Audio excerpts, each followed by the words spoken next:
Happy Monday, everyone. Good afternoon. This is Shatanice Reese coming live to you. This is day 6 of our 14 days of resume and interview tips.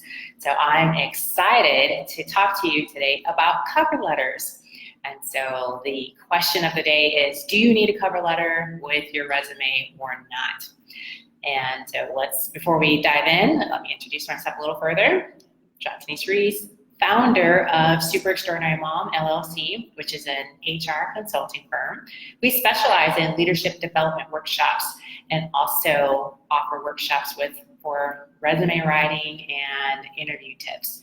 So check out my website, check out my Facebook page. I'm also on LinkedIn and YouTube and all the other social media platforms. So let's dive in. All right, so a cover letter. Do you need to have a cover letter? When should you pull together a cover letter? What should be included in a cover letter?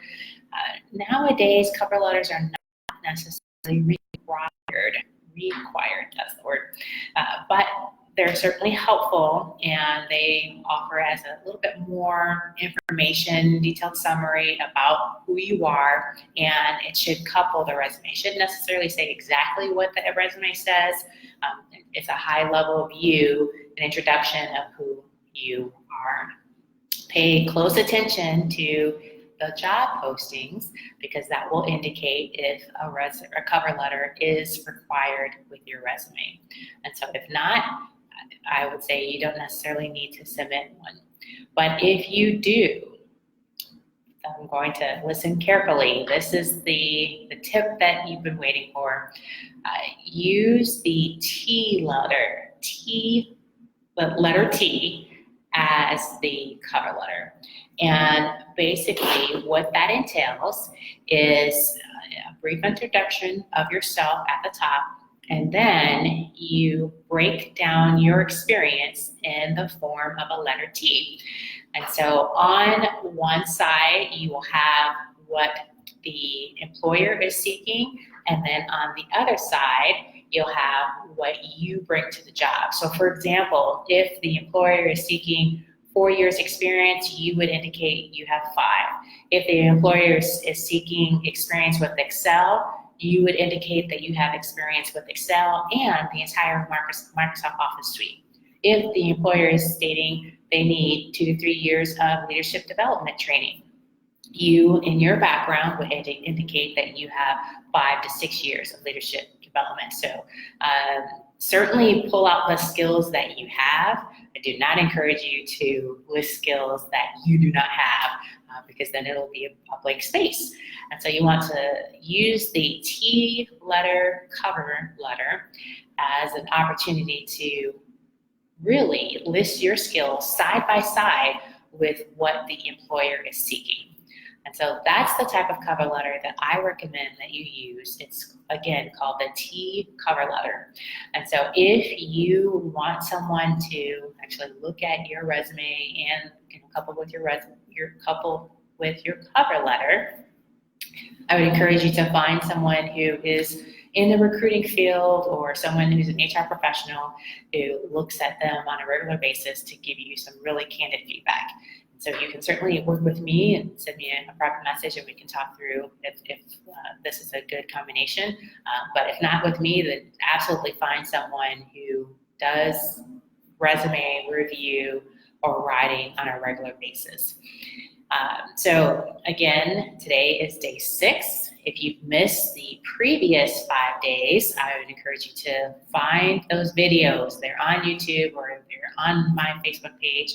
And just to recap, the first day we talked about finding your purpose.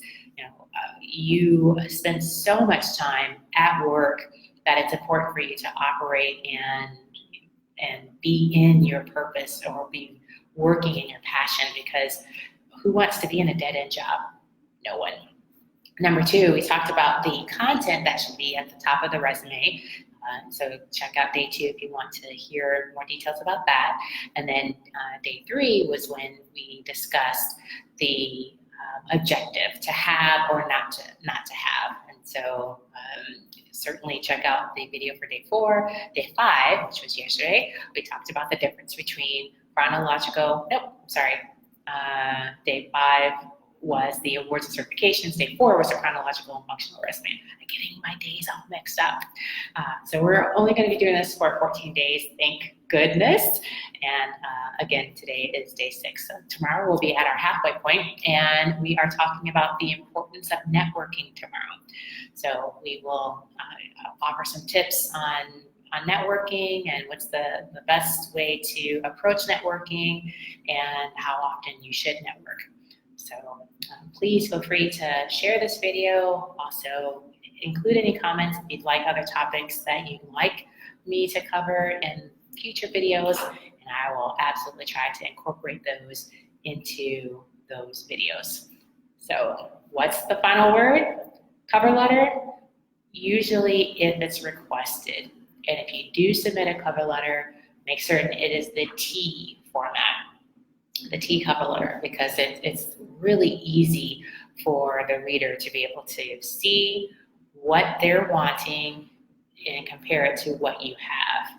And again, only pull out, identify when you're looking at the job description, only pull out those skills that you actually have. And I would recommend the skills that you have more of. So, for example, if they're asking for 2 to 3 years, don't state that you only have 1 year, because the purpose of the cover letter is to help decrease the amount of risk, the perceived risk.